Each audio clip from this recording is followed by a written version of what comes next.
Bueno, entonces vamos a continuar con la segunda parte del día de hoy. Entonces vamos a presentar a la profesora Cristina Redondo de la Universidad de Génova, quien va a exponer sobre el escepticismo en la interpretación del derecho. No. Comienzo expresando mi desacuerdo.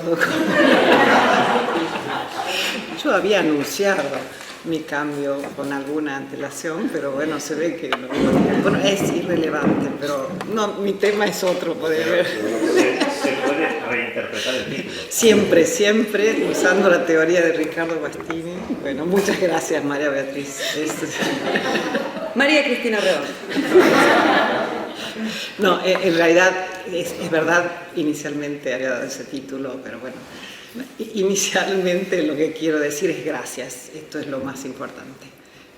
Gracias a la Cátedra de Cultura Jurídica, para mí es realmente un honor estar aquí, un placer tener la oportunidad de participar en este reconocimiento a Riccardo, que no sé dónde está, se fue, bueno. Mi avvicino perché sono sordo. De todos modos ya sabes que estarás en total desacuerdo con lo que diré. Pero bueno, no, decía que en primer lugar estoy muy contenta y creo que es un muy merecido homenaje a Riccardo y a Paolo por lo que han hecho, no solo por su obra, sino por el compromiso con el cual han generado y siguen generando lugares de debate y reproducción de filósofos del derecho, creo que de buena calidad, y eso es realmente una obra extraordinaria. Mis felicitaciones y espero que podamos los que seguimos imitarlos en alguna medida de lo posible, si bien no con el talento que han tenido ustedes, pero con el esfuerzo y el cariño que lo han hecho para seguir en esta empresa. Bueno, yo voy a hablar de Riccardo. Riccardo lo conocí en el año 1992, en el lejano 1992, cuando empecé mi doctorado en Barcelona y bueno, por supuesto lo conocía ya de sus escritos y recuerdo siempre que fueron las primeras cosas que leí en italiano de Riccardo y era tan claro que decía, bueno, me parece escritas en castellano, o sea, es tan efectivamente la claridad de Riccardo tan notable que me daba la ilusión de que escribía en mi propia lengua. Pero bueno, a pesar de esto, de esta virtud que sin duda tiene Riccardo, lo que yo voy a hacer hoy es tratar de demostrar que hay algunas cosas que, a pesar de que él las dice claramente, sus escritos generan una duda, algunas dudas profundas en el lector acerca de qué estatus tienen las afirmaciones que está haciendo. Por supuesto, lo que yo voy a hacer no intenta resolver este problema, pero sí me gustaría identificar dónde reside esta falta de claridad o dónde se generan estas dudas y por qué motivo se presentan. Bueno, llego aquí a cuál es el título de mi charla, que en realidad, bueno, siempre los títulos son fantasiosos, pero bueno, la filosofía del derecho como empresa interpretativa, sobre el estatus de los enunciados que identifican conceptos, en la obra de Riccardo, por supuesto. Como decía, Riccardo creo que es muy claro, pero una de sus mayores características es que siempre presenta sus argumentos de una manera muy fina, diría muy sofisticada, muy aguda, y nunca lo hace por amor a la claridad misma, ¿no? Lo hace porque realmente le interesa dar un aparato conceptual para quienes trabajan directamente con el derecho. Creo que este es uno de sus intereses fundamentales. Y por eso, a pesar de que creo que estaría en total desacuerdo conmigo, yo creo que Riccardo es un filósofo. Le gusta decir que no lo es. Y es un filósofo práctico, ¿no? Porque en realidad ofrece estos instrumentos intentando solucionar o dar elementos para solucionar problemas que se presentan en el derecho. Pero bueno, lo que voy a hacer yo es lo siguiente, que voy a leer mi presentación. En primer lugar me voy a detener en una primera duda, que se refiere a la distinción entre enunciados descriptivos y prescriptivos en general. Como se verá, hay una oscilación en los textos de Guastini respecto de los criterios a seguir al momento de distinguir entre enunciados proposicionales, susceptibles de verdad o falsedad, y enunciados en sentido amplio, prescriptivos, que carecen de valor de verdad. Al respecto, me interesa señalar cómo esta oscilación se proyecta y lleva a distintas conclusiones al intentar comprender qué tipo de discurso es o qué estatus tiene el discurso interpretativo de los juristas y jueces y el discurso analítico de la filosofía del derecho. En segundo lugar, me voy a referir a una ulterior duda que resulta al introducir la distinción entre dos tipos de enunciados que atribuyen significados. Aquellos que proponen los juristas y los jueces, que son enunciados interpretativos en sentido estricto, y aquellos que proponen la filosofía del derecho, enunciados analíticos en sentido amplio. Ricardo distingue entre enunciados analíticos en sentido amplio y en sentido estricto. En sentido amplio serían justamente estos enunciados mediante los cuales la filosofía del derecho redefine, y voy a volver sobre este tipo de enunciados. Si las consideraciones que voy a exponer aquí están justificadas, la conclusión que emerge es que la concepción de la filosofía jurídica de Guastini como laboratorio conceptual, que es uno de los modos en los cuales Ricardo sostiene se puede entender la filosofía del derecho como laboratorio conceptual, es en un sentido importante idéntica a la concepción de Ronald Dworkin. Es una empresa interpretativa, inevitablemente expresiva de un compromiso político y moral. Obviamente existe una radical diferencia entre una teoría interpretativa como la de Ronald Dworkin y la de Guastini, ya que Guastini es un escéptico respecto de la interpretación, mientras que Ronald Dworkin es un cognitivista. Todo discurso interpretativo, sea del juez, de los juristas o de los filósofos, puede ser evaluado en términos de verdad o falsedad. Soy consciente de que Ricardo intenta expresamente impedir esta conclusión, que se pueda obtener esta conclusión, afirmando que el discurso de los filósofos del derecho es categorialmente distinto del discurso de la política del derecho de la doctrina. Sin embargo, sus propios criterios de distinción y su propia forma de argumentación creo que no permiten demostrar que haya esta diferencia categorial, al menos este intento de establecer esta diferencia categorial sea exitoso. Voy a lo primero entonces, sobre los criterios de distinción entre enunciados descriptivos y prescriptivos, que es algo que conocemos todos, que Guastini, como buen positivista, acepta que existe una importante distinción, no sabemos si es una división, pero es una importante distinción entre descripción y prescripción. En diversos escritos, Ricardo presenta tres modos distintos en los que esta distinción puede ser entendida en un sentido sintáctico, semántico o pragmático, y yo los voy a recordar brevemente porque me interesa establecer cuál de ellos usa Guastini. Ya sabemos que existen estos tres sentidos, pero me interesa saber cuál usa cuando él afirma que un enunciado es de un tipo o de otro. En primer lugar, la distinción entre enunciados descriptivos y prescriptivos se puede basar en la sintaxis de la forma del enunciado en las palabras que aparecen en el mismo. Ahora bien, Guastini, esta perspectiva sintáctica sostiene, no capta cabalmente la distinción, es solo indicativa y provisoria.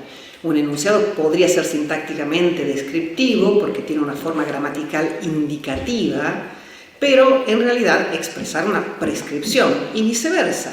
Podría usar palabras deónticas o tener una forma imperativa típica del lenguaje prescriptivo y sin embargo ser un enunciado descriptivo.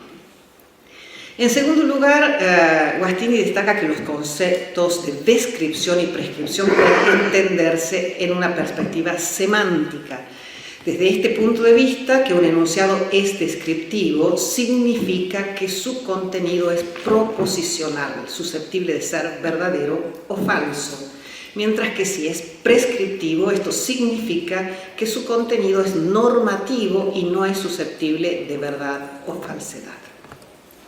Y por último, la distinción se puede trazar en modo puramente pragmático. En este caso, los conceptos de descripción y prescripción estrictamente no se aplican a enunciados, sino a acciones que se realizan mediante el uso de enunciados lingüísticos. Es decir, el lenguaje es solo un medio o un modo para realizar el acto de describir o prescribir. El acto de describir, aseverar, constatar, afirmar, se define por un objetivo, por el objetivo o función de transmitir o expresar información o conocimiento. El acto de prescribir, comandar, ordenar, se define en cambio por su objetivo o función diferente a la anterior, de la de dirigir o influir en el comportamiento. Ahora bien, es claro que Guastini usa las expresiones enunciado descriptivo y enunciado prescriptivo siempre en sentido semántico. Es decir, en sus textos, siempre que afirma que un enunciado es descriptivo, a mí me interesan los enunciados en el discurso, está diciendo que expresa una proposición, si es descriptivo, verdadera o falsa. Y se afirma que es prescriptivo, eso significa que expresa un contenido no evaluable en términos de verdad o falsedad. Ahora bien, lo que me interesa subrayar es lo siguiente.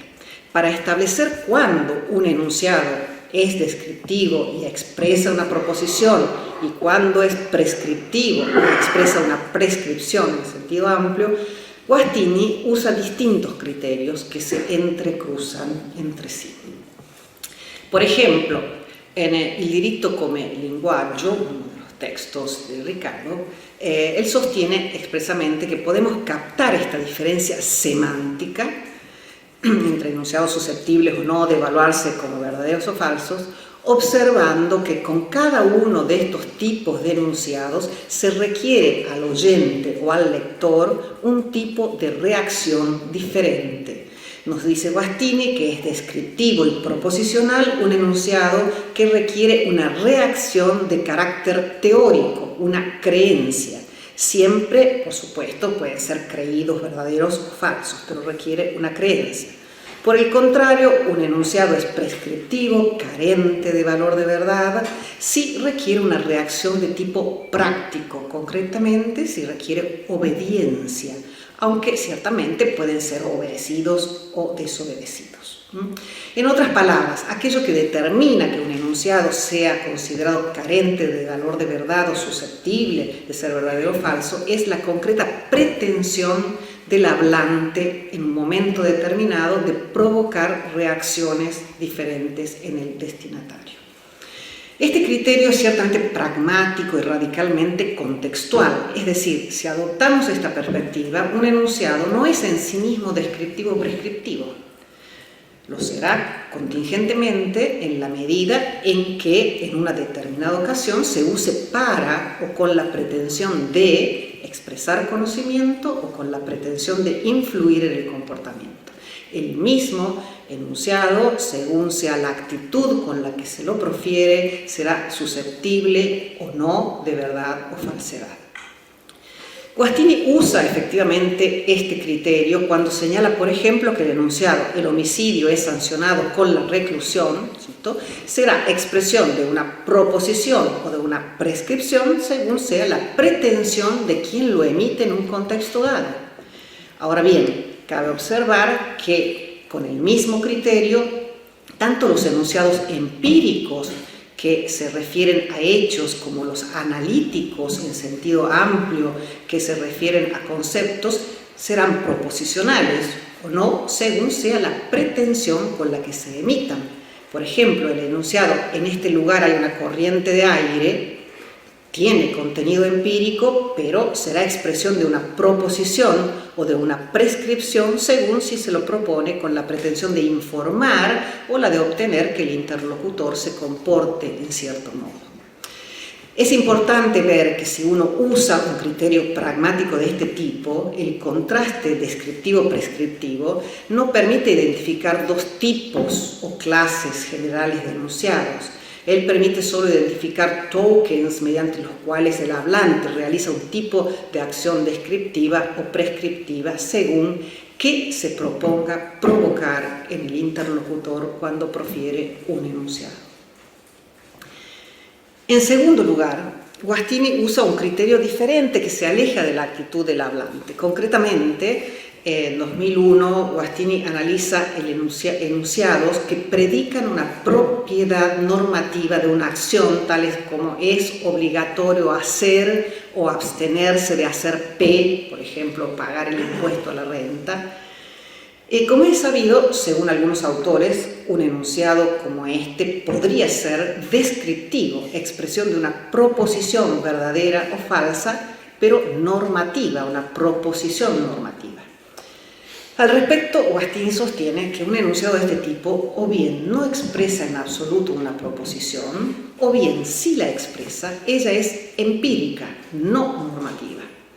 Conforme a este criterio, no existe algo como una proposición con contenido normativo. Todo enunciado proposicional es empírico, de lo contrario no expresa una proposición en absoluto.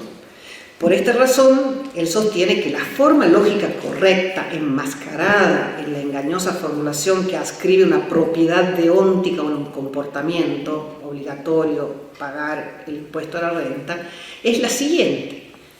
La norma obligatorio, pagar el impuesto a la renta, es válida, donde esta oración es equivalente a oraciones tales como la norma obligatoria pagar el impuesto a la renta ha sido promulgada o es aceptada o pertenece al sistema. En otras palabras, es equivalente a una proposición empírica. Un enunciado que refiere o predica una propiedad deóntica es engañoso, porque lo que aparentemente dice que una acción tiene una propiedad deóntica, correctamente analizado, no es lo que en realidad dice. En realidad predica una propiedad empírica de una norma. Solo bajo esta lectura, un enunciado que predica una propiedad deóntica puede entenderse como una descripción que expresa una proposición verdadera o falsa. Por el contrario, si el contenido del enunciado es deóntico, él no expresa una proposición. En este caso, es claro que el criterio para determinar si un enunciado es semánticamente descriptivo, verdadero o falso, es su contenido fáctico. Se trata de un criterio objetivo, conforme al cual la actitud pragmática del hablante es totalmente indiferente. Aunque el hablante, un jurista, por ejemplo, tenga una actitud epistémica y crea que su enunciado informa sobre, por ejemplo, la propiedad deóntica de una acción o sobre el significado de un término, en realidad se equivoca. Si analizase correctamente sus dichos, sabría que, o bien con su lenguaje identifica un contenido deóntico, semántico, o sea, no un contenido empírico y por lo tanto no está expresando una proposición, o bien, si expresa una proposición, en ese caso su enunciado no puede tener un contenido que no sea empírico. En realidad está predicando una propiedad empírica de una norma. Lo que me interesa destacar es lo siguiente. En primer lugar, que aquello que podía ser proposicional o no, según el primer criterio pragmático, ahora tiene que clasificarse de otro modo. Conforme al primer criterio pragmático, un enunciado que atribuye un significado a un texto o una propiedad deóntica a una acción podía ser proposicional en la medida que fuese usado con la pretensión de transmitir información y no de provocar una acción. En cambio, ahora conforme a este segundo criterio, lo será si y solo si su contenido es factual. Aunque pueda parecer llamativo, conforme a este criterio, un enunciado analítico en sentido estricto, como por ejemplo todos los contratos son acuerdos de voluntad o todos los solteros no son casados, en contraste con lo que explícitamente Guastini dice en otros escritos, Un enunciado de este tipo no expresa una proposición analítica, no es necesariamente verdadero o falso en virtud de su significado. Al igual que los enunciados analíticos en sentido lato, que estipulan o redefinen conceptos, un enunciado analítico en sentido estricto es siempre carente de valor de verdad en virtud del carácter no empírico de su contenido. Solamente los enunciados empíricos son susceptibles de verdad o falsedad. Independientemente de esta consecuencia, es muy importante destacar que es este criterio objetivo basado en el contenido factual o no factual de un enunciado y no el criterio pragmático basado en la ocasional actitud del hablante, el que Guastini usa en todos sus escritos sobre el discurso interpretativo. En su visión, es conceptualmente imposible proferir enunciados interpretativos que expresen proposiciones si ellos no informan sobre hechos. En aplicación de este criterio, podemos observar que algunos enunciados que expresan interpretaciones y se refieren a significados, en la medida en que tienen un contenido empírico, son proposicionales y tienen valor de verdad. Este es el caso, por ejemplo, de los enunciados que expresan una interpretación científica del tipo T significa S1 o S2 o S3 o SN, la interpretación cognitiva que le llama Ricardo. Es así porque este tipo de enunciado o bien describe o bien expresa una conjetura, nos dice Ricardo, sobre un dato empírico, el modo en el que un texto es interpretado o probablemente será interpretado por parte de los jueces y juristas.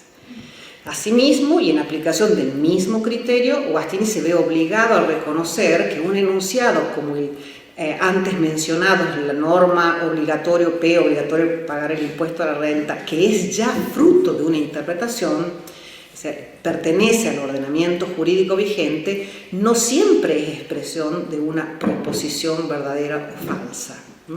Lo será si y solo si obligatorio P es la interpretación pacífica de una disposición normativa. En palabras de Guastini, y cito, si y solo si presupone un enunciado que describe verídicamente o una interpretación pacífica porque no controvertida o una interpretación pacífica a pesar de ser controvertible porque de hecho predominante.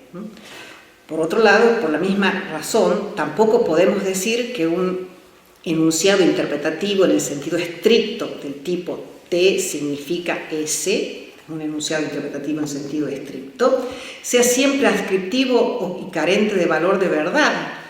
Puede expresar una proposición y ser verdadero o falso. Lo será si y solo si ese es un significado pacíficamente asociado al texto T. Y esto lo reconoce Ricardo expresamente respondiendo a Tecla Mazzarese, un escrito, que un enunciado interpretativo en sentido estricto es verdadero o falso si el significado es pacífico en este sentido. Por último, y dentro de la clase de los enunciados que expresan una interpretación, Guastini utiliza un tercer criterio para discriminar entre enunciados que son susceptibles de verdad o falsedad y enunciados que no lo son. En este caso no se basa ni en la ocasional pretensión del hablante, ni en el contenido factual o no factual del enunciado, sino, si entiendo bien, en el carácter práctico del contexto jurídico en el que tales enunciados se emiten.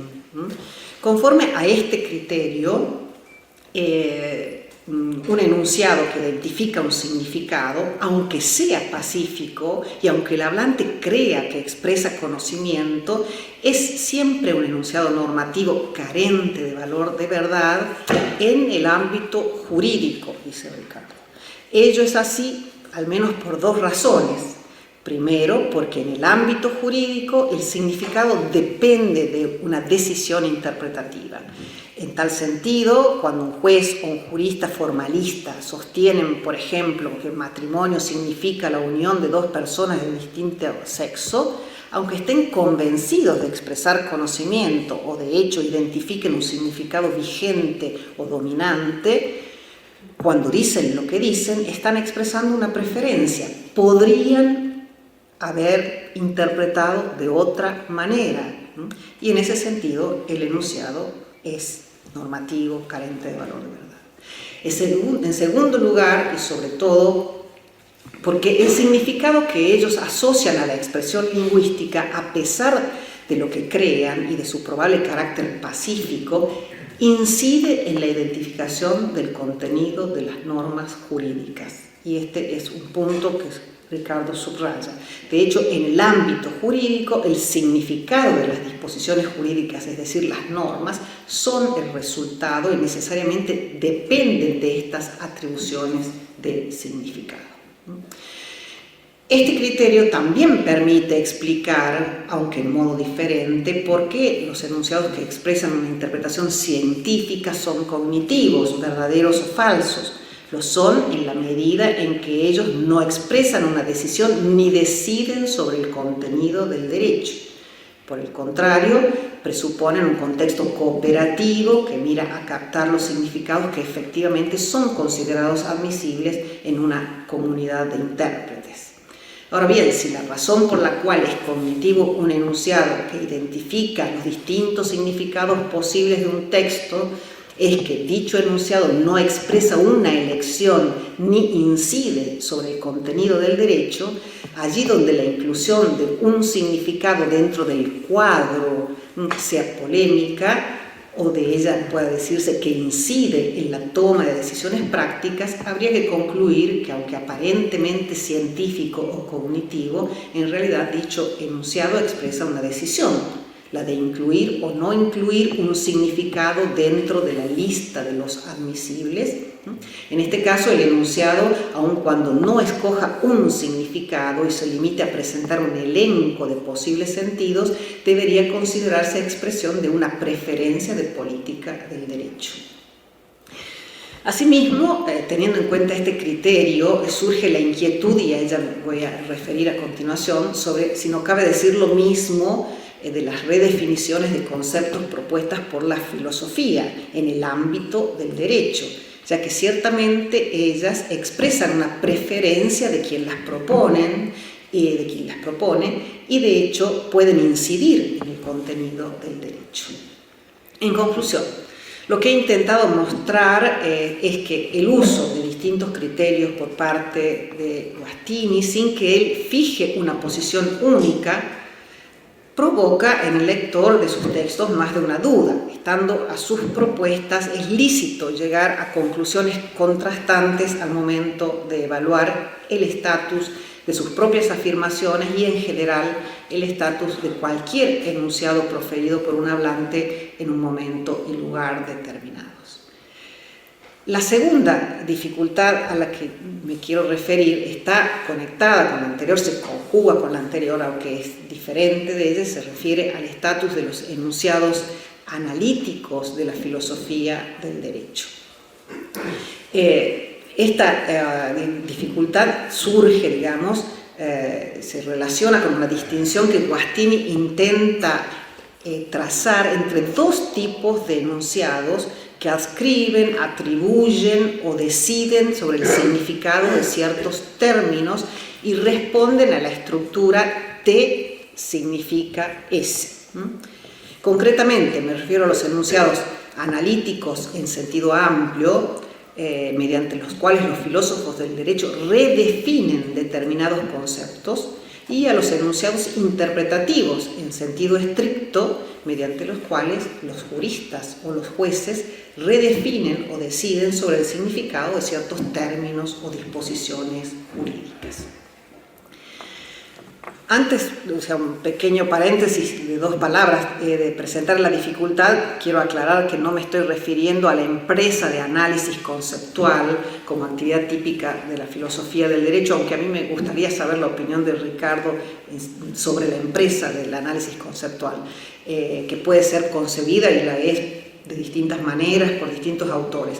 Me interesa, dentro de esta empresa de análisis conceptual, el estatus de estos enunciados que deciden sobre el significado de expresiones lingüísticas, las redefinen, según Ricardo. Como sabemos, desde una perspectiva positivista es importante mostrar que el discurso de la teoría general del derecho o de la filosofía jurídica difiere categorialmente del discurso prescriptivo del derecho o de los jueces, y en una perspectiva como la de Guastini también del de los juristas o la doctrina jurídica, ya que, como acabamos de ver, los enunciados de los juristas que identifican el significado de ciertas expresiones y disposiciones en el ámbito jurídico, a diferencia de lo que sostiene una posición cognitivista, no son proposicionales, son interpretativos y expresan una elección de política del derecho. En rigor, si Guastini no lograse mostrar que hay una diferencia categorial entre el discurso de la filosofía del derecho y el de los juristas y los jueces, debería aceptar la conclusión de Dworkin, según la cual también el discurso de la filosofía del derecho, en la medida en que no es empírico, no tiene contenido factual, fáctico, sino que atribuye significados, tiene carácter interpretativo, toma posición sobre conceptos fundamentales y asume un compromiso político y moral.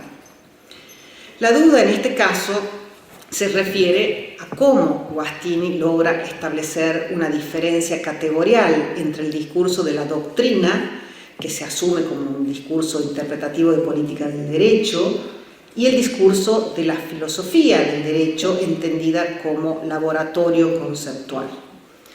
Al respecto, cabe aclarar que ambos son ejemplos de enunciados metalingüísticos. Tanto la filosofía como la doctrina jurídica atribuyen significados a textos, es decir, no puede residir en el carácter metalingüístico la diferencia entre ambos tipos de enunciados.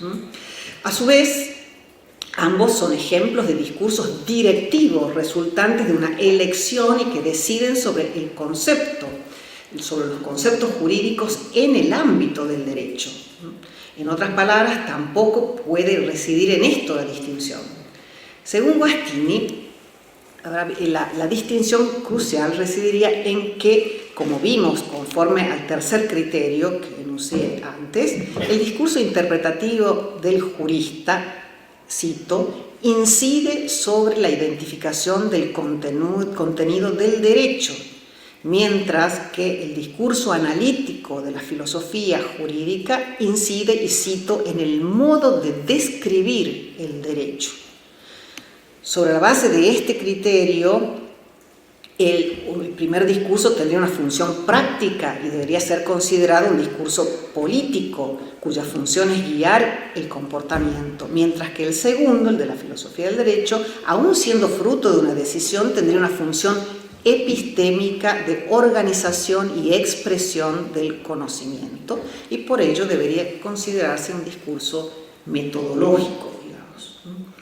Ahora bien, para sustentar o justificar esta diferencia categorial así establecida, Guastini procede exclusivamente sobre la base de ejemplos. En tal sentido, muestra casos en los que la forma en la que se redefine o interpreta un concepto incide concretamente sobre qué normas pertenecen o no pertenecen a un ordenamiento jurídico. A su vez, intenta mostrar cómo otras redefiniciones, las que ofrece la filosofía del derecho, no lo hacen. Lamentablemente, y no obstante sus afirmaciones en sentido contrario, él afirma que sí, sus propios ejemplos parecen, desde mi punto de vista, conducir a la conclusión de que la diferencia establecida es solo accidental. Concretamente, tomando uno de sus ejemplos, cuando un estudioso interpreta que los derechos constitucionales son solo aplicables por los jueces constitucionales en las controversias sobre la legitimidad constitucional de una ley, está incidiendo sobre el contenido del sistema jurídico, porque según esta interpretación, el sistema incluiría una norma según la cual las disposiciones constitucionales que adscriben derechos constitucionales pueden ser aplicables solo por el juez constitucional. En cambio, si se interpreta que tales derechos son también aplicables por los jueces civiles en relaciones interpartes, se sigue que al sistema pertenece una norma diferente, según la cual las disposiciones constitucionales que confieren semejantes derechos pueden ser aplicadas por los jueces civiles.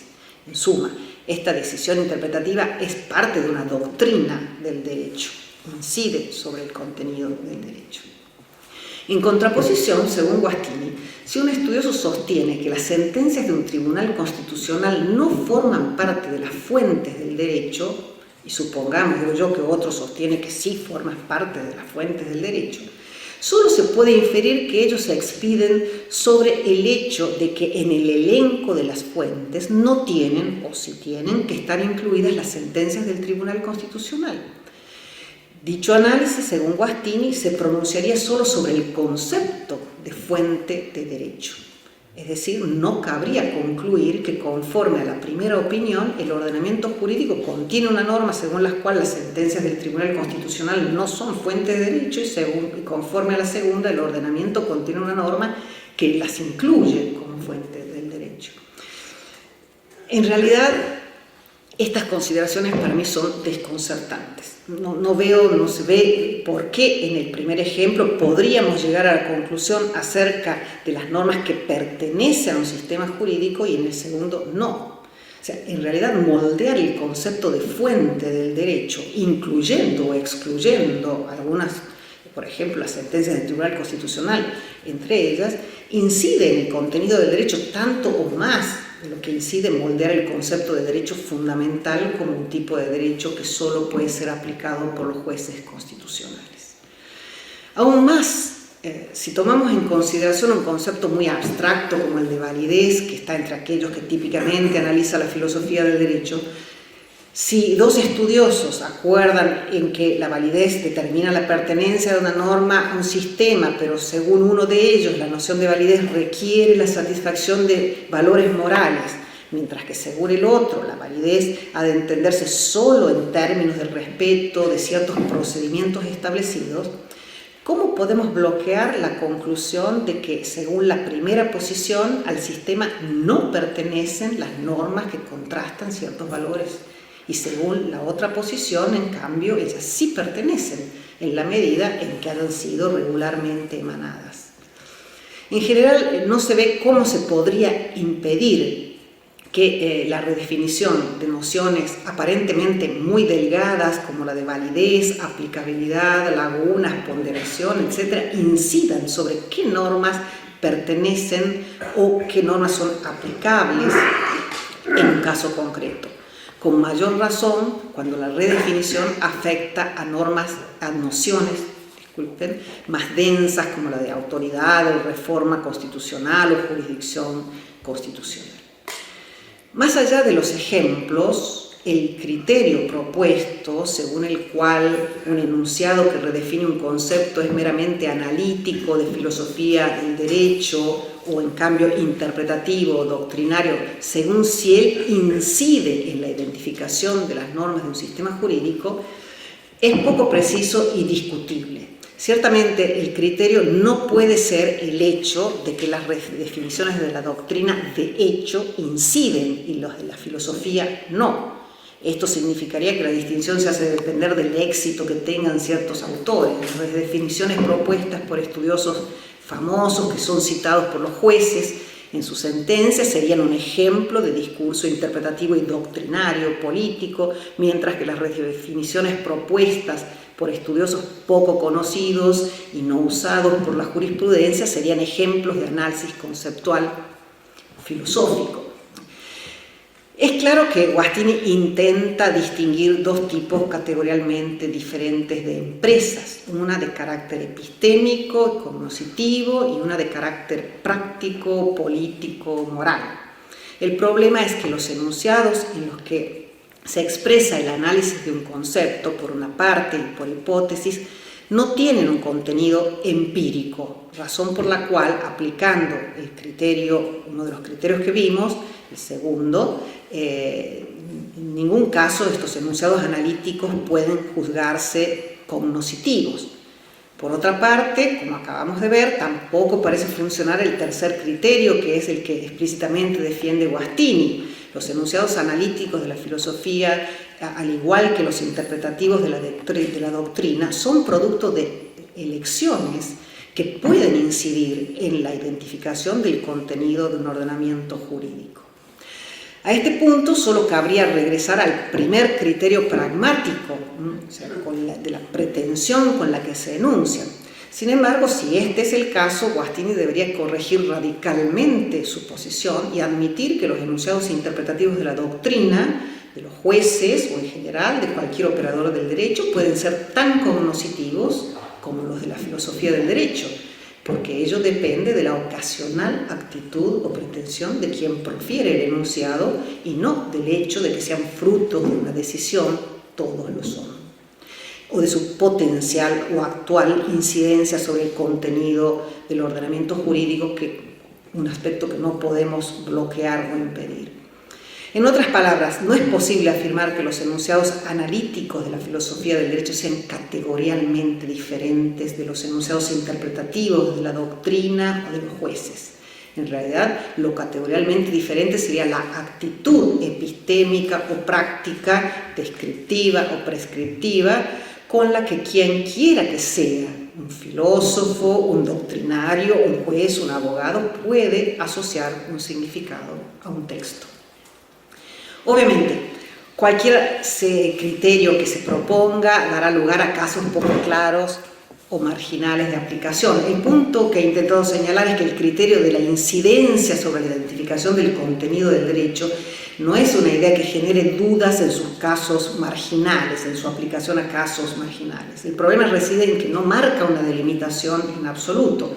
No hay en ninguna base que no sea de carácter fortuito o azaroso para pensar que la estipulación o redefinición de un concepto propuesta por la filosofía del derecho, independientemente de la pretensión de quien la propone, de hecho no incida en la identificación del contenido del derecho.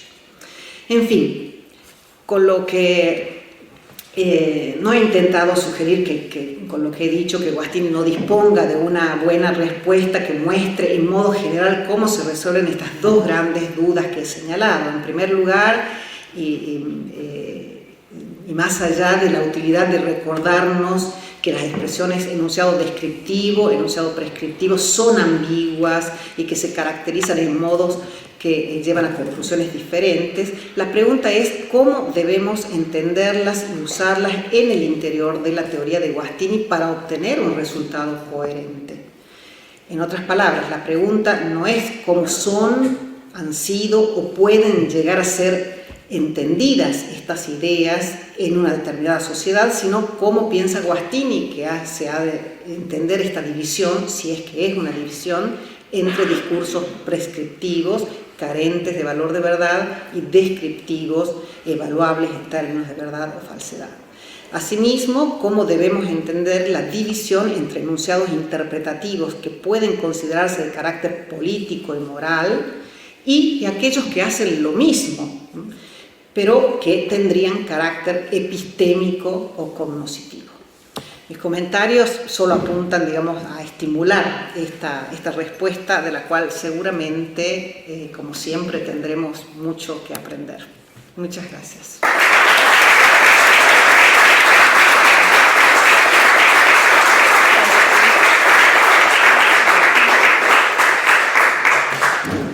Muchas gracias, Cristina. Y entonces abrimos el debate, las preguntas. Diego, de Ibequi.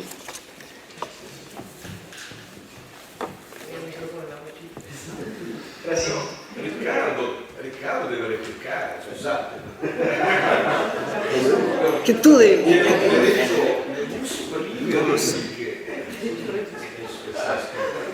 No, dice, no. Vuoi parlare?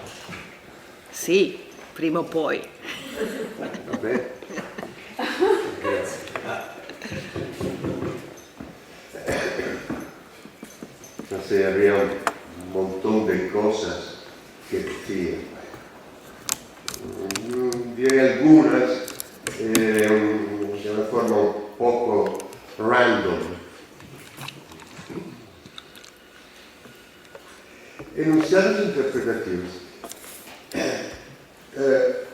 Yo no sé exactamente qué quiere decir interpretación en Dworkin.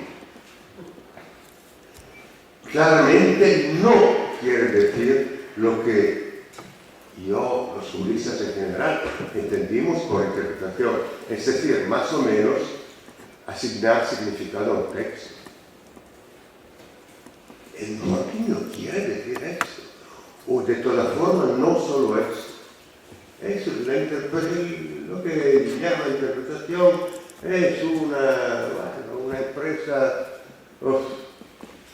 de todas formas axiológica, conforme a su metaética objetivista. Entonces, cuando hablamos de enunciados interpretativos, Guattini y Dworkin no hablan del mismo objeto. Uno. Dos. Sintaxis, semántica y pragmáticas son tres distintos puntos de vista para analizar el lenguaje. Incluir la pragmática en el esquema de análisis tiene la siguiente consecuencia, que ningún enunciado es descriptivo o prescriptivo, sino que solo las enunciaciones, solo las utterances, no las sentencias, tienen una u otra. No me había olvidado de haber escrito algo sobre la intención del hablante. Pretensión. Tanto que Homerus dormitat.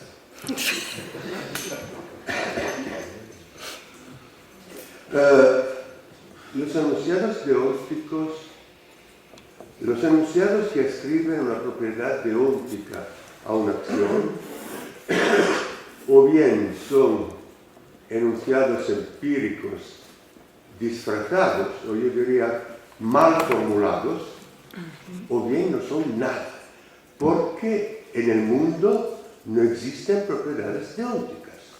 Ninguna acción posee una propiedad deóntica.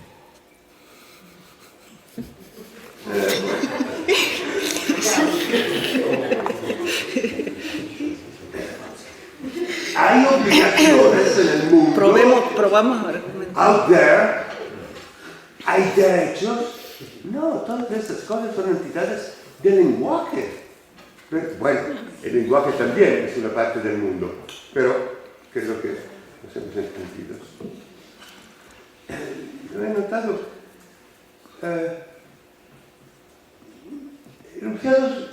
enunciado analítico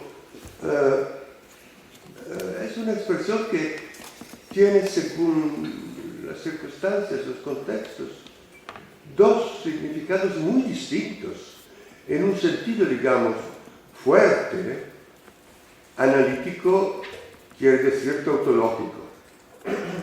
En un sentido, digamos, débil, analítico quiere decir que esto que estamos diciendo versa sobre el lenguaje y no sobre el mundo. Los enunciados de la filosofía del derecho son analíticos, evidentemente, en este segundo sentido.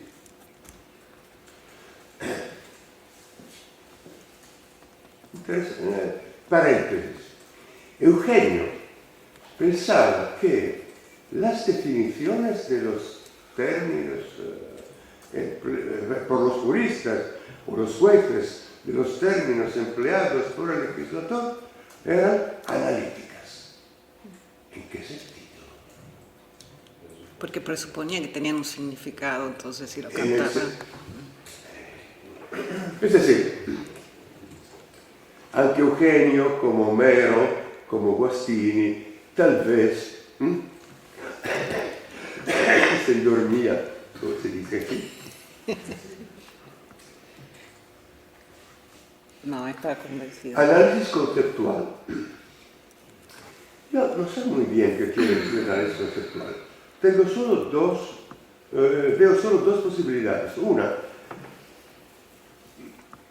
es el análisis del lenguaje, es decir, lo que estamos analizando no son conceptos, sino fragmentos del lenguaje.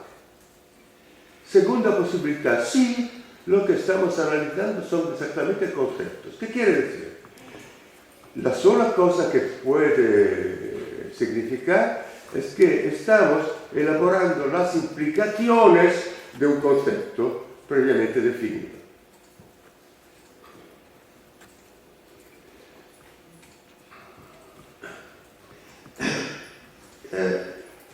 Hay un aspetto della mia distinzione entre interpretazione cognitiva, decisoria e creativa, un aspetto, tal vez incluso un fundamento, che stranamente nadie nunca ha discutido o criticado. Es el siguiente: interpretar es la misma operación mental que definir. Si, como en la teoría de la definición es absolutamente pacífica la distinción entre definiciones informativas, estipulativas y redefiniciones, no veo por qué no se puede aplicar esta misma distinción al discurso interpretativo. Y es lo que yo he intentado de hacer.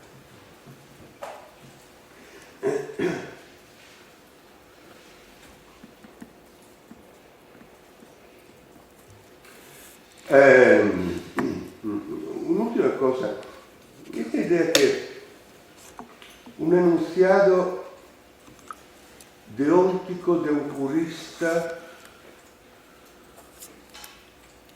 es decir, una mala formulación de otra cosa, puede ser verdadero o falso en dos circunstancias: o cuando la interpretación que supone, no es interpretativo, supone una interpretación,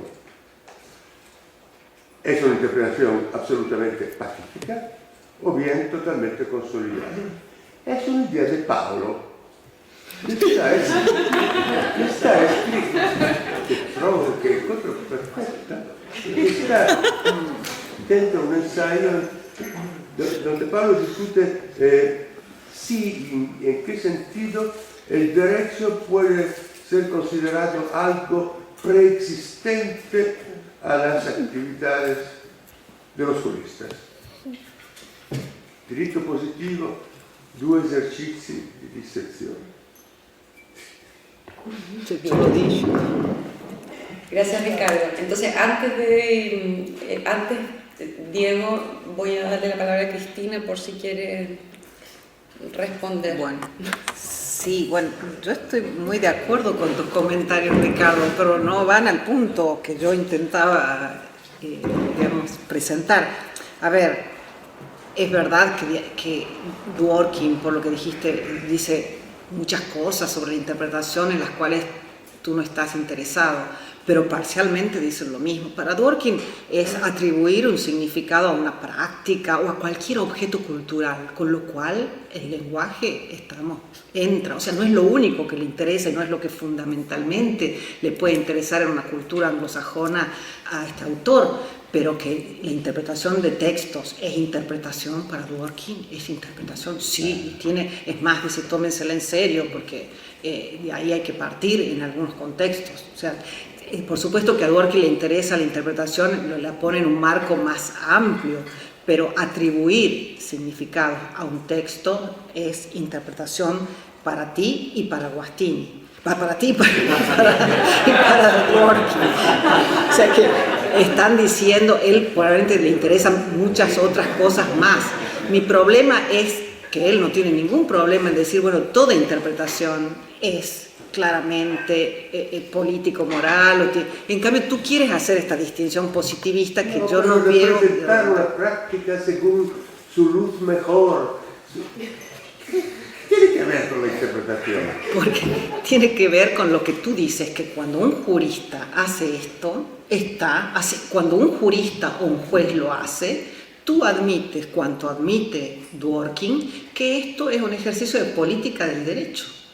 esto es lo que, digamos, otro lenguaje totalmente distinto, no estoy tratando de decir otro, pero la interpretación del jurista, cuando tú dices esto no es ni verdadero ni falso, es expresión de una preferencia, es un ejercicio de política del derecho.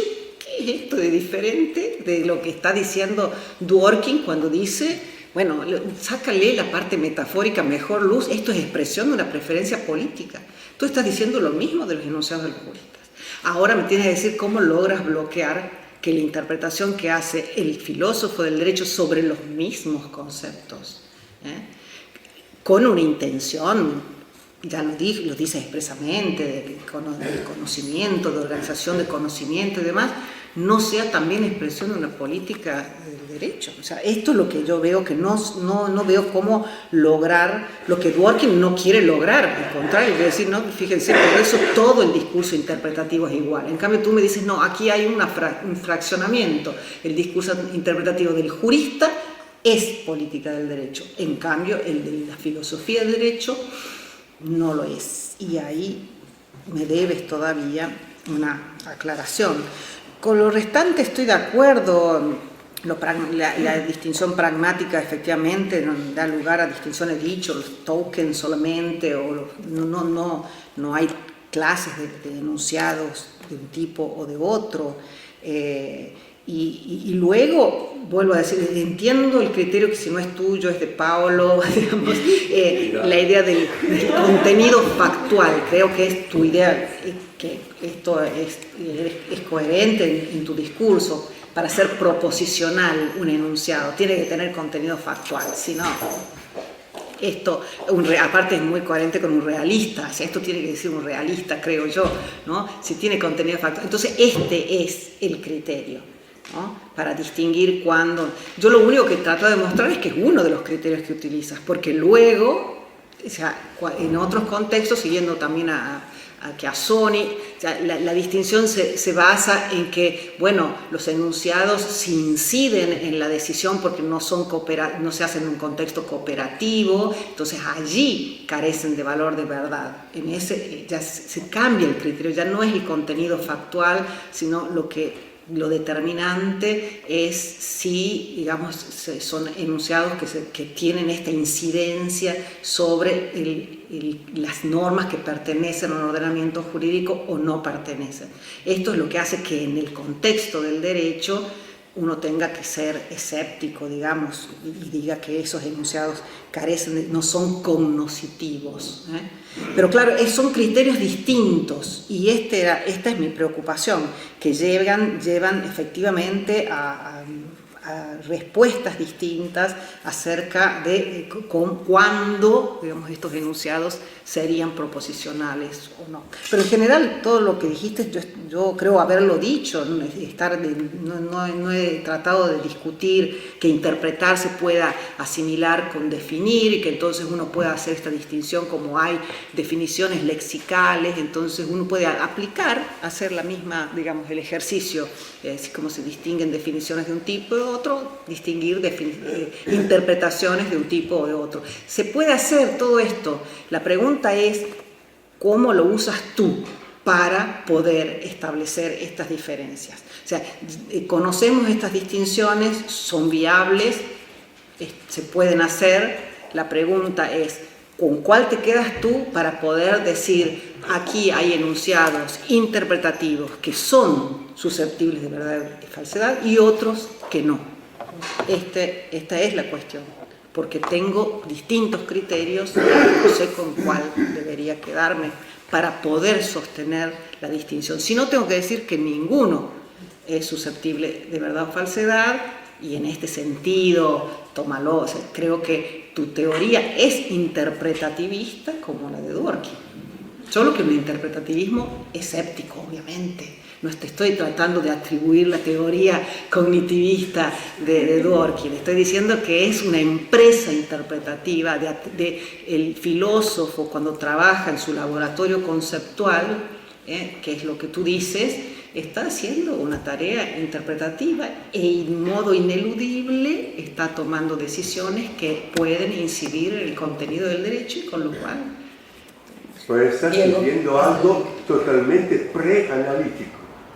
Porque No está estoy repitiendo lo que usando dice. interpretativa de una forma no analizada. No se comprende cuál es el sentido de estas palabras en tu discurso. No, yo estoy usando la del tuyo y en el de Dworkin. Puedo repetir con precisión lo que dices tú, que dices varias cosas, o sea, en el sentido que lo dices tú, atribución de significados a textos, pero lo dices tú, no yo, digamos, quiero seguirte a ti en este caso, o sea, esto es un enunciado interpretativo y hay de distintos tipos, por supuesto, pero es simple en ese, atribución de significado a texto. No, ¿por qué dices que no sería, que sería preanal? No sé. Es tu significado de enunciado interpretativo, en ese sentido. Bien. ¿Qué quiere decir interpretativismo? No, bueno, quiere decir que la tarea del filósofo en su laboratorio conceptual que tú dices, ¿qué es lo que haría? Atribuir significados a textos. Y en el hacer esta actividad, que es hacer interpretación, entonces haría una tarea que no se podría distinguir del discurso del jurista, del juez y del derecho, diría Dworkin, porque sería todo fruto de una elección, incide en el contenido del derecho y, bueno, y expresa preferencias. Ahora sí que vamos a ampliar el debate. Diego de Vecchia. Gracias.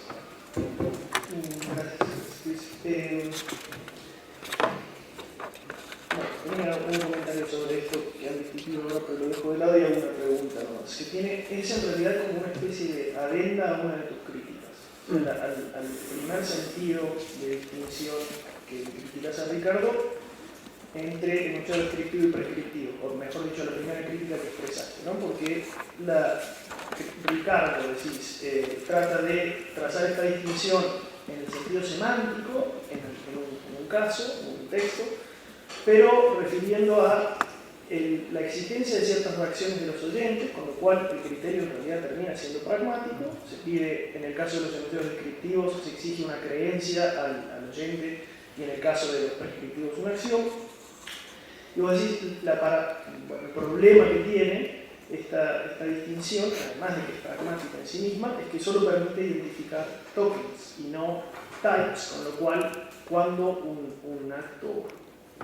cuando un enunciado sea descriptivo o prescriptivo va a depender de las intenciones del hablante. Igual que para identificar cualquier otra acción, tendremos que ver cuál era la intención del hablante en ese caso. Y a mí me parece que sí, pero creo que hay una ambigüedad ahí en identificación de tokens e imposibilidad de identificación de types, que es, efectivamente, solo un acto de habla va a ser descriptivo dependiendo de las intenciones del hablante, pero toda la parte de la teoría de los actos de habla trata de fijar las condiciones o identificar las condiciones ante las cuales ciertos actos de habla cuentan como determinados actos. ¿Sí? Ciertas acciones lingüísticas cuentan como determinados actos de habla. Y en este sentido lo que hacen es definir types de actos de habla. ¿Cuáles son las condiciones bajo las cuales una determinada acción puede contar como una aserción? En parte esto depende de la intención del hablante, pero en parte depende de reglas convencionales y de condiciones de felicidad. A veces el acto se concluye, digamos, pero de manera infeliz. Yo puedo llevar a cabo una aserción, pero puedo vulnerar algunas condiciones de felicidad, con lo cual sigue siendo una aserción y es infeliz. Y esta idea de que se pueden identificar types en términos genéricos de actos de habla sin recurrir a las enunciaciones, a las preferencias, o en un sentido previo, puede tener cierta incidencia en tu conclusión, en que cuando Ricardo dice los enunciados interpretativos no pueden ser descriptivos nunca, o no al menos en estos contextos, tú decís, bueno, depende, porque si el criterio es pragmático, dependerá de las intenciones del hablante. Y acá creo que podría ensayarse una salida para la teoría de Ricardo, que es decir, bueno, sí, pero si el hablante tiene la intención de proferir un enunciado interpretativo descriptivo, esos enunciados serán sistemáticamente infelices, porque quizás no se puedan dar algunas condiciones de felicidad. Y entre ellas pueden estar la de que no puede tener valor de verdad por ciertas condiciones. ¿Sí? Gracias, Diego. Cristina. Está bien, gracias. Está bien y tienes razón. Se podría, digamos, de esa forma decir que se pueden identificar types, digamos, pragmáticamente, pensando en cuáles son las condiciones tipos que se tienen que dar para que se tenga un tipo de enunciado. Pero yo creo que es peor para la teoría de Guattini, en el sentido de que como él tiene que volver a ese criterio. Yo creo que tiene que volver a ese criterio porque los otros dos, digamos, no funcionan, y tendría que, mejor dicho, yo estaría de acuerdo con eso, pero creo que él tendría que corregir cosas, como diciendo cualquiera, un jurista, un juez, puede emitir enunciados interpretativos que pueden ser descriptivos o prescriptivos. Esto no tiene que ver con el hecho de que incidan, ni con el hecho de que dependan de la actual intención del hablante en un caso individual. O sea, tendría que reconocer que los enunciados interpretativos pueden ser verdaderos o falsos según si se satisfacen o no esas condiciones. Vale. Ahora, Diego, ¿puedes mover el micrófono a Natalia, luego Pablo y Pierluigi? Gracias, Cristina. Dos pequeños puntos. El primero es una aclaración sobre el jurista o el científico del derecho que quiere conocer el derecho y hacer proposiciones normativas atribuyendo características a las normas. No entiendo por qué en realidad él se equivoca y en realidad daría la proposición normativa, sería una proposición empírica y en este sentido con condiciones de verdad. En realidad creo que él se equivoca y en realidad no haría, si uno sigue este camino, un enunciado descriptivo. La equivocación no es por cuáles son las condiciones de verdad, si en realidad son empíricas o no, sino que la equivocación es creo estar describiendo, en realidad me equivoco porque no estoy describiendo, sino que estoy decidiendo cuál es la característica que tiene cierta acción. Este es uno. El otro punto es que creo que cuando dices, bueno, la filosofía del derecho como taller de análisis conceptual, creo que aún la teoría de Ricardo, aún con un criterio semántico, pragmático tradicional, uno ya podría poner en discusión que sea puramente descriptiva. ¿Por qué? Él dice directamente que los filósofos analíticos usan redefiniciones. Este es el instrumento que utilizan los filósofos analíticos. Y las redefiniciones en este sentido son estipulaciones para hacer más preciso el uso del lenguaje. Uno podría decir, bueno, ellos no tienen, cuando hacen taller de análisis conceptual, esta finalidad descriptiva, sí cuando hacen metajurisprudencia descriptiva, pero no cuando hacen taller de análisis conceptual. Gracias, Natalia. Cristina. Sí, con respecto a lo primero, me equivoco porque no estoy, aunque creo que estoy describiendo, no estoy describiendo, estoy, digamos, expresando una preferencia y estoy prescribiendo. Pero bueno, no lo dice así Ricardo. Las dos posibilidades están. O me equivoco porque estoy prescribiendo, o me equivoco porque estoy describiendo y no me doy cuenta que lo que estoy describiendo es la propiedad empírica de una norma. O sea, si realmente yo insisto, si el hablante insiste diciendo no, yo estoy describiendo, ¿qué tendría que responderle Ricardo? Bien, usted está describiendo, pero lo que está describiendo es la propiedad empírica de una norma que pertenece o que es aceptada. En cualquier caso está en un error. Este es el punto. Y la segunda sí, pero la tomé en cuenta. O sea, la filosofía del derecho lo que hace es, entendida como a laboratorio conceptual, es proponer redefiniciones, y estas son enunciados analíticos en sentido amplio, es decir, redefiniciones, y expresan, y este es el problema, digamos, si son en ese sentido idénticas a un enunciado interpretativo de un jurista, solo que se hacen con un propósito de organización del conocimiento, se tendrían carácter metodológico, según Guattini. Entonces, efectivamente son redefiniciones, o sea, no son descripciones, pero con un propósito epistémico para organizar, deberían servir a un propósito epistémico. pero sí, son... Ahora, tiene que volver a la idea de propósito, digamos, y esto se aplica en todos los casos, entonces también el jurista, si tiene un propósito epistémico, o el juez, si tiene un propósito epistémico, deberíamos decir lo mismo. Este es el punto. Por eso es que hay que elegir uno, porque si elijo uno se lo tengo que aplicar al juez, al jurista y al filósofo. A cualquier criterio que elija tendría que coherentemente aplicarlo en todos los casos. Bien. Pablo Navarro. Gracias, Cris. Hace muchos años, en una conversación con Ricardo, yo le mostraba que algunas de sus explicaciones sobre la validez, que yo estaba leyendo en ese momento, no coincidían con algunas otras explicaciones que había dado años atrás en otro trabajo. Entonces Ricardo me dijo en ese momento que bueno, que a él no le preocupaba especialmente cuando escribía tratar de guardar una gran coherencia en el tiempo. Es decir, prefería siempre un fresh start. Y esto me parece realmente muy motivador y siempre tomé así, es decir, que las cosas que decía en un libro a lo mejor no coincidían necesariamente con las que teníamos en otro.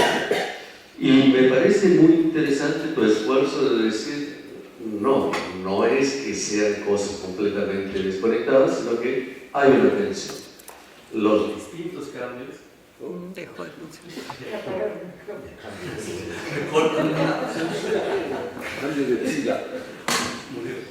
Bien, entonces me parece muy interesante todo este ejercicio de mostrar qué hay detrás de los cambios de opinión y qué es lo que nos perdemos y qué ganamos si es que tratamos de dar una representación coherente. ¿Dónde creo yo que está el gran error, no de tu trabajo, sino creo de Ricardo, al menos en este enfoque que le atribuye?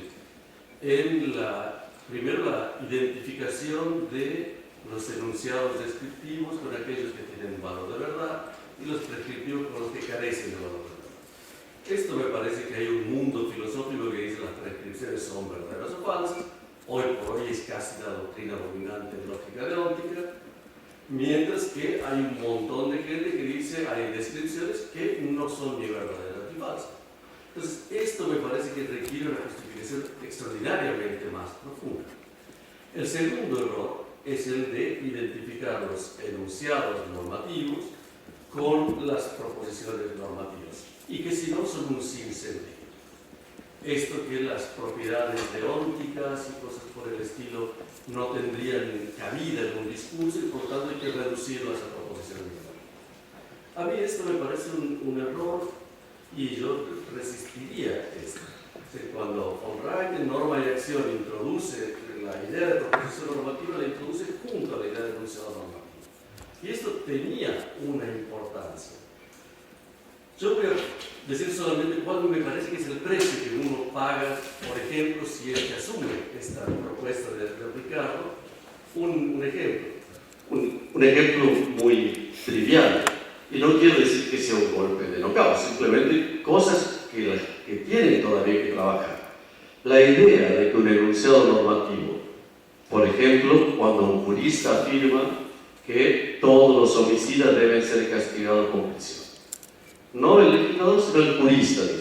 Entonces, emitiendo un enunciado normativo, la forma lógica, diría Ricardo y Anchurrón y Lee, sería en realidad el modo traspuesto de hablar. Y ahora la cuestión es, ¿cómo hacemos con el modus ponens? Porque yo digo, todos los homicidas deben ser castigados, Juan mató a Pedro, Juan es homicida, Juan debe ser castigado. Para esto necesito un condicional, si no, no tengo separación.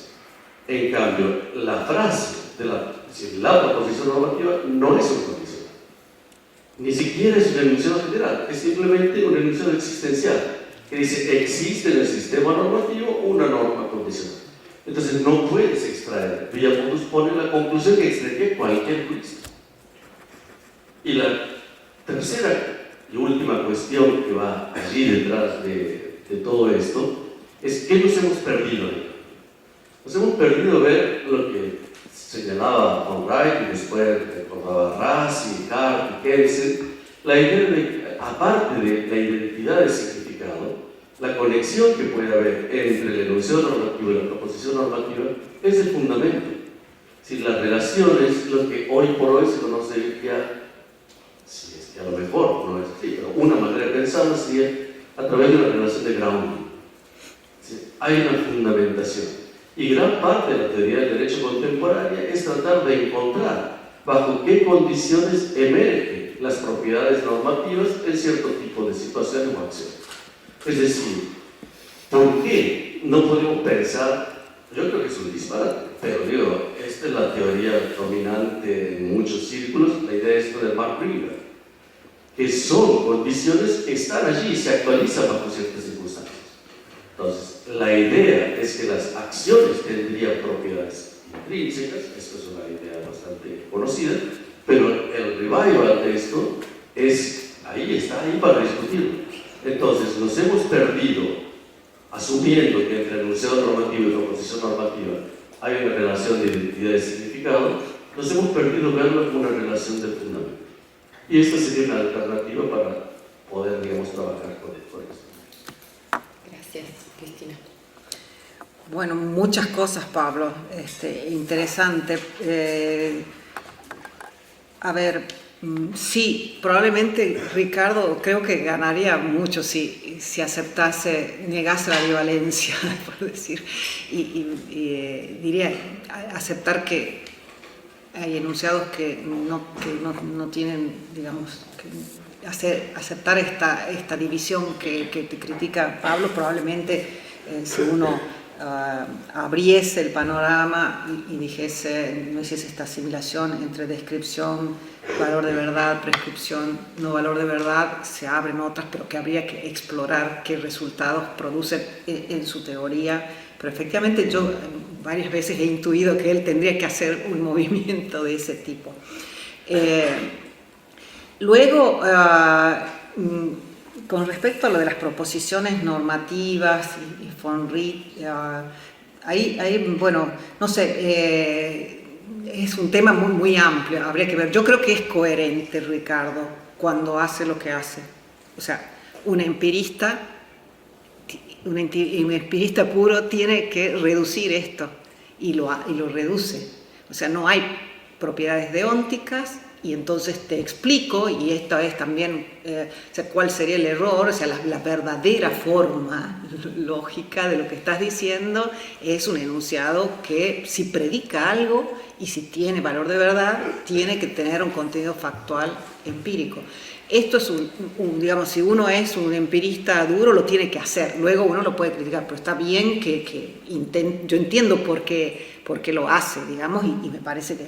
Ahora, si se pierde, sí, se pierde todo lo que un no reduccionista no quiere perder y por eso admite que hay propiedades deónticas. De ahí yo no haría un salto tanto, hay que ver cuando mencionas la actual, digamos, debate metafísico y demás, ahí hay mucha cosa y hay gente que no necesita, aún admitiendo que puede haber propiedades deónticas, pensar que sean propiedades intrínsecas o que no dependan del lenguaje y de nuestras propias atribuciones, o sea que ahí, digamos, no suscribiría que con esto, o sea, criticar la reducción no significa necesariamente creer que hay propiedades deónticas, intrínsecas y que no dependan de una construcción humana, de nuestras propias reglas constitutivas, diría yo. Pero de todos modos eso abre una discusión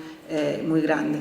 Y lo que sugeriste en un momento que se perdería, Ricardo, yo no sé, porque es verdad que un enunciado existencial no lo puedo transformar en un universal, porque si tuviera un universal ya tengo un condicional con el cual puedo separar a través de un modus ponens.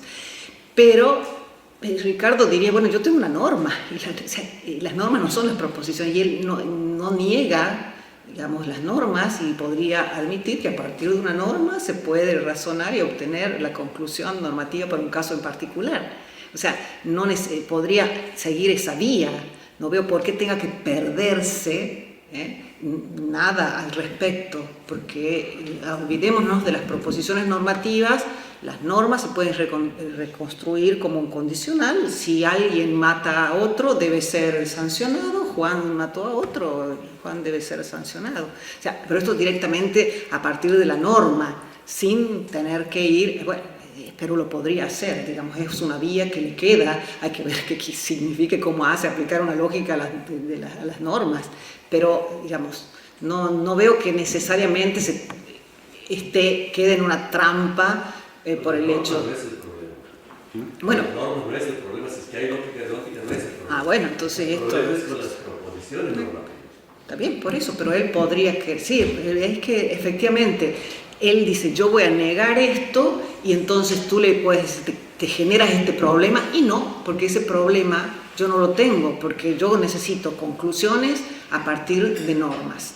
Las proposiciones normativas las puedo reducir, digamos, interpretar de esta manera y todavía admitir que hay, como él interpreta, las normas que serían significados, digamos, atribuidos a textos y a partir de los cuales podría hacer ese tipo de ejercicio.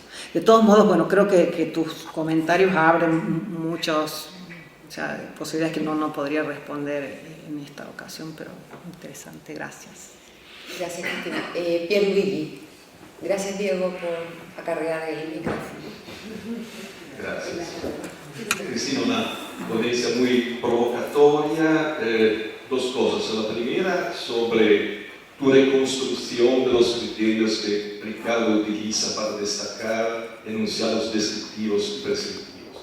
Segundo, sobre Ricardo y Dworkin, digamos. Sobre el primer punto, voy a hacer en un lenguaje académicamente neutral. Uy, seguro. Que tú has hecho una trampa terrible, porque yo siempre he leído los tres criterios que tú pones como criterios diacrónicos y disyuntivos cumulativamente. Además, me parece que el criterio dominante es claramente el criterio pragmático.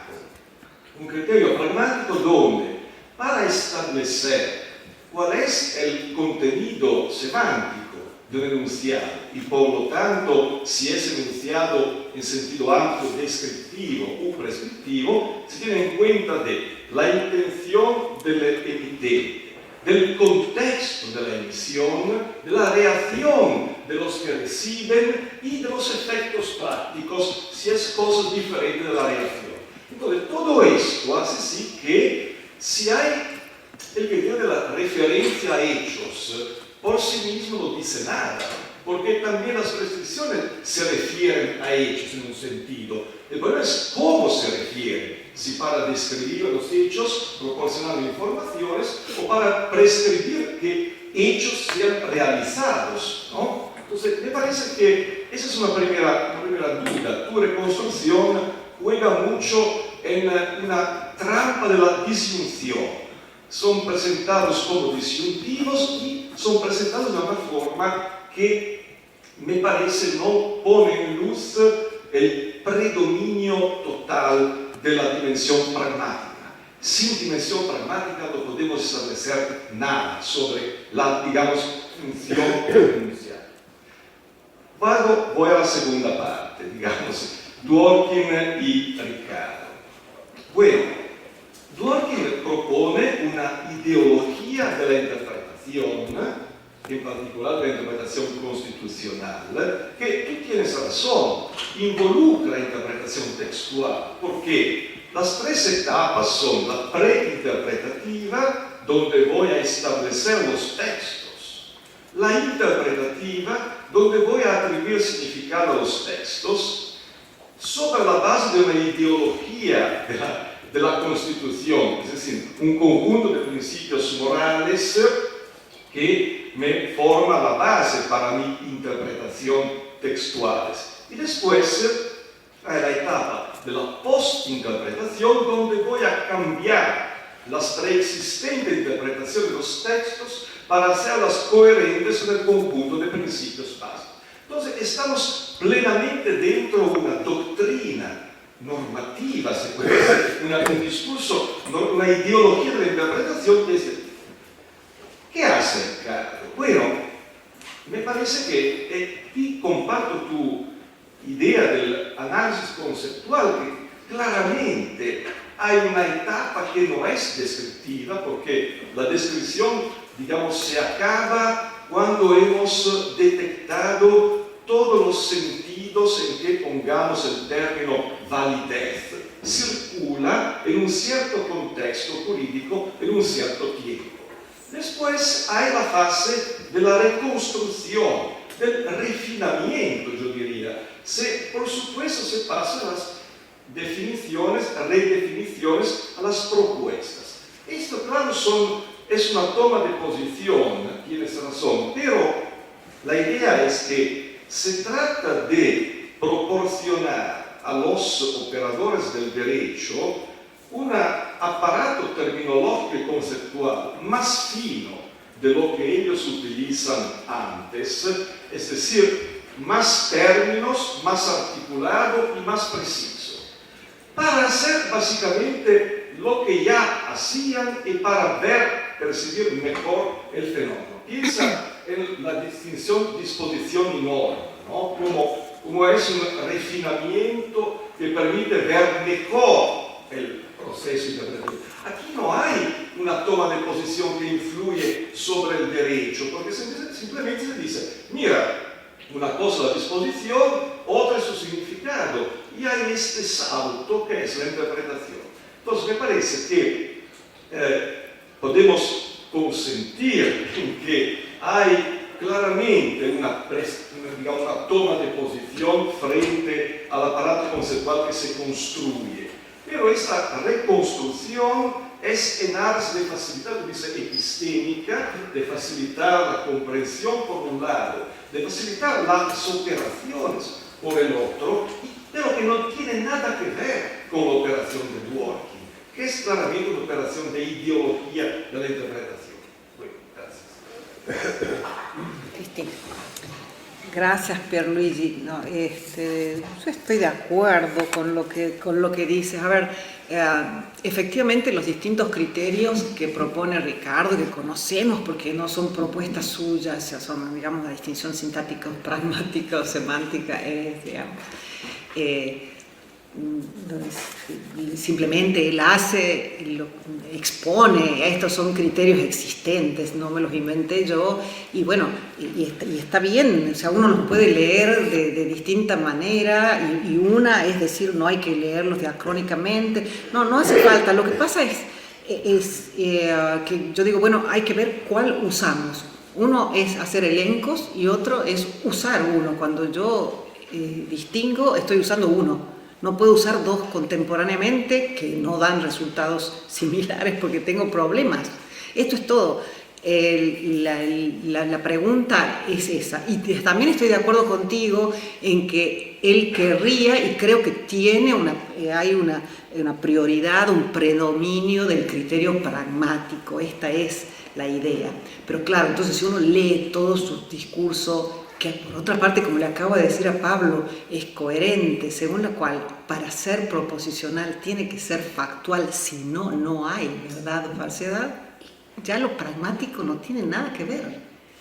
Porque siendo realista, empirista, lo que necesito decir que acá no hay verdad o falsedad si el enunciado no tiene contenido factual, punto. Su intención me importa poco. Yo le voy a decir cuál es la verdadera forma lógica de su enunciado si usted quiere decir algo que tiene contenido proposicional. Tiene que tener contenido. Y esto no lo digo yo, digamos. O sea, y entiendo que lo diga, pero son dos criterios que no se esposan muy bien, digamos, porque o es el criterio pragmático con el cual yo estoy de acuerdo, sería el que queremos aplicar mejor, o es el contenido que un empirista tiene que honorar, que es el contenido empírico factual del enunciado, que, repito, tiene que hacer caso omiso de la actitud pragmática del hablante. Y claro, yo acotaría algo, cuando tú dices pragmático y muchas cosas, bueno, cuidado con eso, porque si pragmático es la intención, pero también el resultado, pero también, entonces yo según qué me puede dar resultados distintos, y esto no lo hago yo por querer decir, no, es porque si me tomo en serio cuál es el contenido, mire, por la intención podría ser prescriptivo y por la incidencia no, o al revés. Entonces, el problema es que hay que ser precisos para poder usar el criterio, porque no puedo decir, bueno, pragmático quiere decir todo esto junto, pero si lo tomo en serio, al criterio pragmático vuelvo a lo mismo que yo le dije a Natalia, o sea, tengo que ser coherente. También el juez podría tener una actitud pragmática cognoscitiva.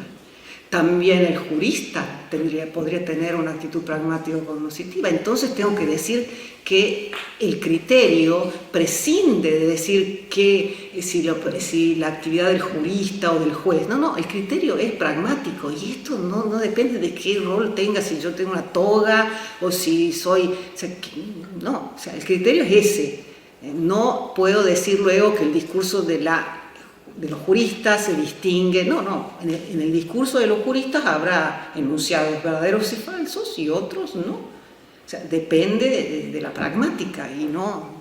Entonces, este era un poco poner, y esto me sirve para responderle a lo que decía Pablo antes, que creo que a Ricardo no le interesa efectivamente, no le ha interesado dar una visión, ha utilizado porque le ha parecido útil utilizar distintos criterios en distintos momentos, y no le interesa mucho.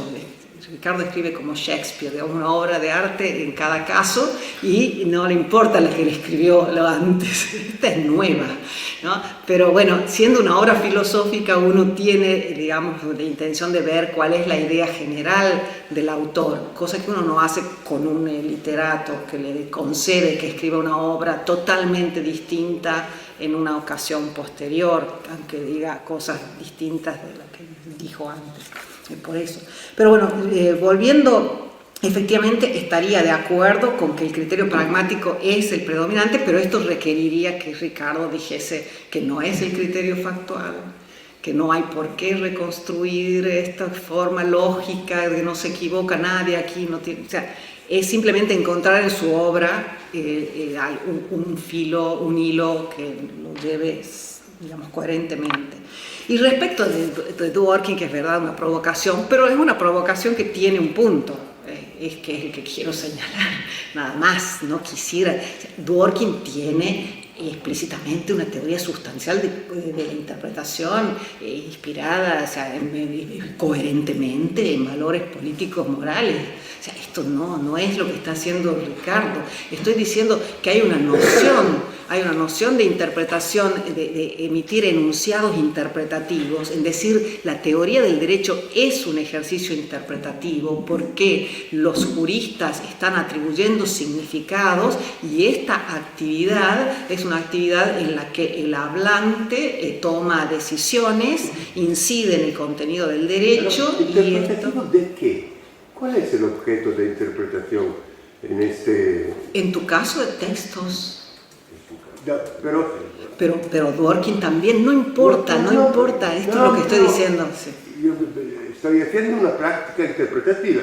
Dice, ¿pero qué estoy interpretando? ¿Cuándo? No so, dímelo usted. Cuando un jurista interpreta la palabra fuentes del derecho, interpreta una expresión y dice, entre las fuentes del derecho no están las decisiones del Tribunal Constitucional. Pero yo creo que esto tú dijo, no me parece muy poco claro. O sea, textos, fuentes del derecho, o sea, esto es un texto, palabra, autoridad constitucional, jurisdicción constitucional, texto. ¿Qué quiere decir jurisdicción constitucional?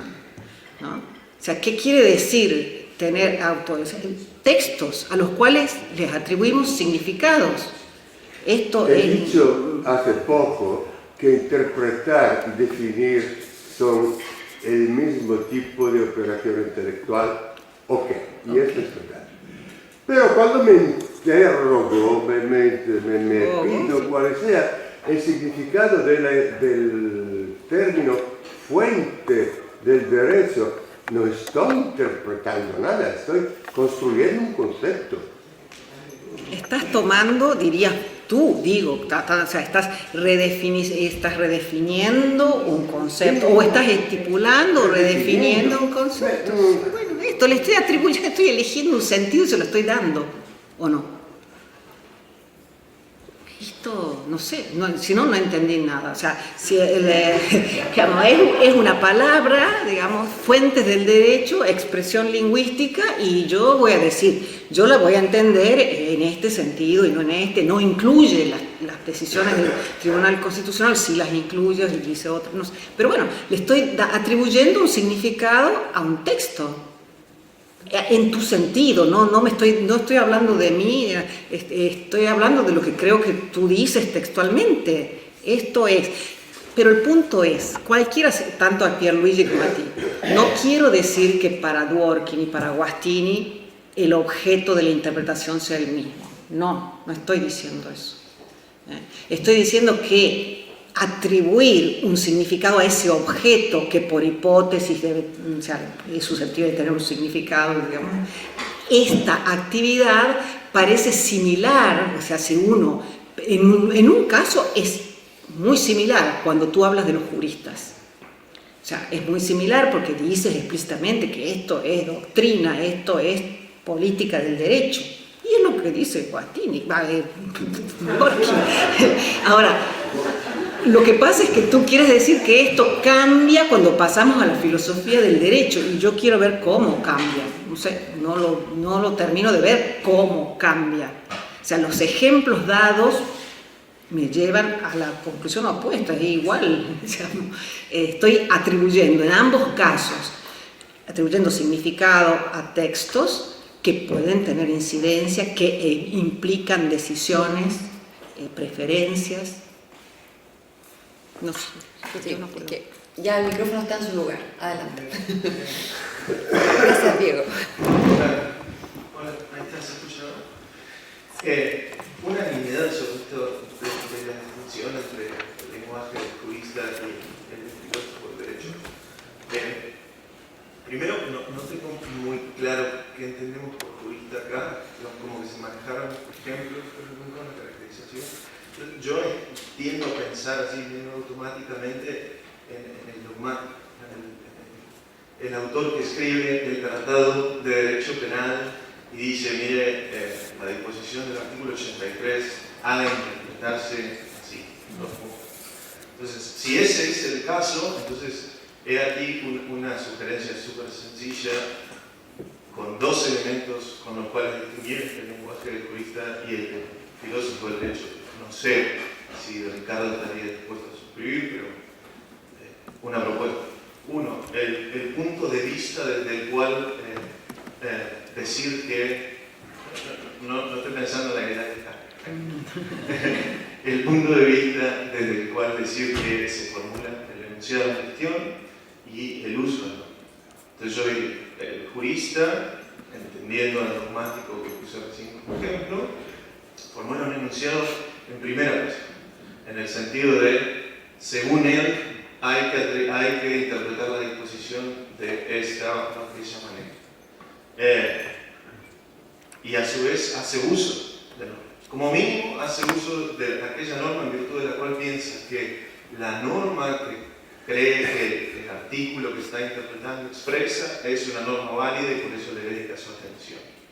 ¿Sí? Entonces, en virtud de esos dos factores, quizás Ricardo, por ejemplo, podría querer decir, entonces es un lenguaje prescriptivo porque la interpretación que está realizando es en primera persona, pero además es una forma de atribución y no de descubrimiento. Yo sobre esto puedo no pensar lo mismo, pero pienso que Ricardo podría querer presentarlo de otra manera. Entonces, el enunciado es en primera persona y el enunciado hace uso quizás de la norma tal como él cree que la norma es la que se sigue de la disposición que está interpretando, quizás no, pero al menos sí de aquella virtud de la cual la da por buena. En tanto que el jus filósofo, diría yo, debería ser entendido como formulando enunciados que son de alguna manera en tercera persona y no en primera, y que no hace uso. Entonces, cuando el jus filósofo ofrece una caracterización sobre la noción de validez jurídica, por ejemplo, uno debería entender que lo que está haciendo es formular un enunciado acerca de lo que en condiciones ideales las personas en general sujetas a ordenamientos jurídicos tenderían a pensar lo que la validez es si los informásemos mínimamente, o quizás no mínimamente, acerca de las alternativas disponibles. ¿Sí? Y a su vez no se hace uso, no hay ninguna norma jurídica en particular que esté usando al formular su enunciado, de la que esté echando mano al formular su enunciado el filósofo. Y si esto fuese correcto, entonces ahí hay una diferencia cualitativa entre enunciados del jurista y enunciados del filósofo. Gracias. Gracias, Cristina. Sí, todo es posible. No, pero, a ver, la tercera persona, yo creo que sería la idea epistémica, ¿no? No sé si se aleja del criterio pragmático, de cuál es la pretensión de quien habla, se coloca en la posición de la tercera persona para contar, pero... no sé bien por qué, no entendí bien cómo lo haría en primera persona el jurista. Está diciendo el modo en el que él sostiene que debe interpretarse. Acá podemos pensar que esto igual es cognitivo, pero digamos, por ser solidario con la posición de Ricardo aquí. No, sí, pero yo creo que se cae en esto, o sea, en que en un caso yo les propongo cómo debe ser y en el otro yo les digo cómo es y yo no digo, pero él no dice esto, o sea, el filósofo redefine, no está tratando de dar cuenta de significados preexistentes. Eso. Bueno, pues si esa interpretación cognitiva, científica, en ese caso lo hace, pero no siempre hace eso, porque los enunciados de interpretación cognitiva sí serían, sí, en esta comunidad se entiende de este modo, se podría llegar a entender así, esto sería claramente en tercera persona, pero el tema es que él, como acaba de repetir varias veces, admite que hay interpretaciones de este tipo que se parecen a las definiciones lexicales, y miren, en esta comunidad esta palabra se usa con la acepción 1, 2, 3 y 4. Pero fíjate, yo no dije que fuese descriptivo de cómo la gente toma, por ejemplo, la noción de validez a la que me referí. Lo que dije es cómo en ciertas condiciones ideales o altamente intelectualizadas se toma. Y esto no creo que te lo aceptase Washington. Pero tampoco es una prescripción en ese sentido. Si y no, por eso yo tiendo a concebir a los enunciados conceptuales como un género intermedio entre la descripción y la prescripción, que no encaja con ningún. Sí, entiendo tu posición, pero no creo que Guattini haría este ejercicio de cómo deberían ser entendidos en ciertas circunstancias. Me parece que en su esquema no entra, pero y que no sean usados. Esto también habría que ver qué significa que no se usen, que no hagan uso, porque, digamos, ¿qué entiendes por uso? Si es el uso que hace uno mismo coherentemente de lo que acaba de proponer, los dos usan el sentido que acaban de proponer cuando hablan, usan el lenguaje. Ahora, si me dices uso por parte de los jueces para tomar decisiones prácticas, de esto no se escapa ninguno de los dos. O sea, es algo que no pueden dominar ni el jurista ni el filósofo, digamos, que sus propuestas se usen. O sea, no sé bien qué estás diciendo. El uso de normas jurídicas particulares. Bueno, cuando yo digo en qué consiste la validez, no uso ninguna norma en particular. Cuando te digo que el artículo 83 del Código Penal ha de interpretarse así, bueno, pero al menos uso la norma en virtud de la cual doy a esa... No, el problema es que las normas son el resultado de la interpretación en Guattini. No es que las use antes, es que yo, con lo que yo diga, voy a determinar lo que las normas son. Es al revés. Digamos, en una visión como la de Guattini.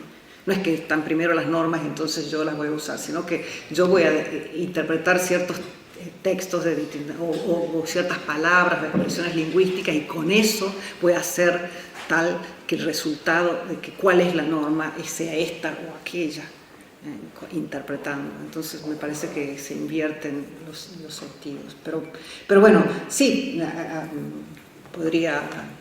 habría que pensarlo más. Bien, tenemos una última palabra. Edgar. Muchas gracias. Muchas gracias, Cristina.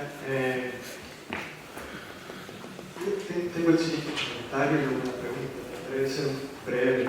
hay una preferencia de cuya expresión parece no pueden escapar quienes conciben la filosofía del derecho en buena medida como un ejercicio de análisis lingüístico, o de taller de análisis conceptual, o de laboratorio de análisis conceptual, que es la preferencia metodológica por el método analítico, valga la redundancia, para el cual, como pudimos escuchar claramente en la intervención de Pierluigi, cosas como la claridad, la precisión, la realización de distinciones son valiosas en términos metodológicos.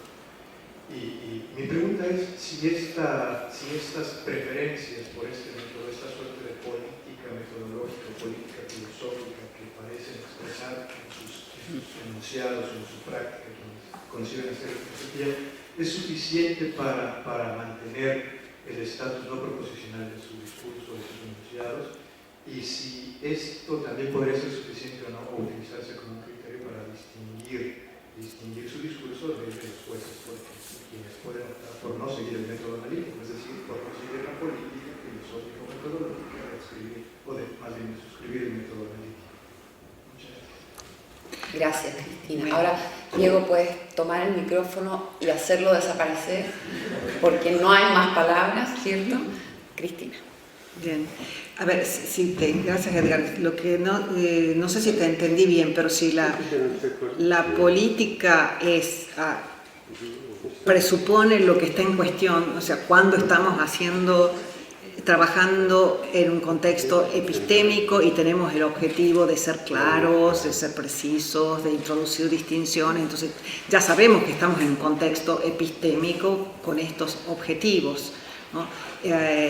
Claro, esto no me permite hacer la distinción, no me puede servir para hacer la distinción entre cuando estoy en un contexto epistémico o no, porque ya estoy presuponiendo que en un contexto epistémico un filósofo analítico tiene estos objetivos. Uno podría decir que uno también tiene el objetivo de ser claro, de ser preciso, de hacer distinciones interesantes en un contexto práctico, con propuestas normativas de cómo, justamente qué distinciones introducir y cuáles no hacer, y cuáles son políticamente más fructíferas y cuáles no. O sea que, digamos, no sé si te entendí bien, pero si mi aspiración es, sin decir en qué contexto estoy, la claridad, la precisión, la distinción, esto se aplica en un ámbito práctico o en un ámbito epistémico.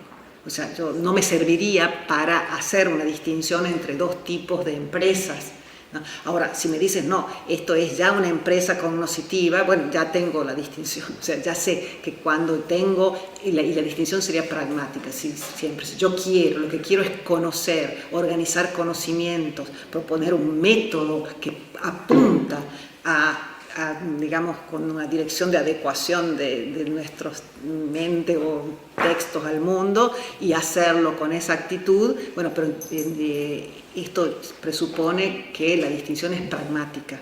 La distinción es pragmática. Si yo quiero conocer, como un filósofo analítico intenta hacerlo, utiliza estas virtudes o estos ideales. Pero bueno, esas virtudes también se podrían aplicar en el ámbito práctico. O sea, no creo que esas virtudes en sí mismas me puedan servir como base para establecer la distinción entre lo que es veritativo funcional y lo que no lo es. Bien, vamos a terminar con un aplauso para Cristina Redondo.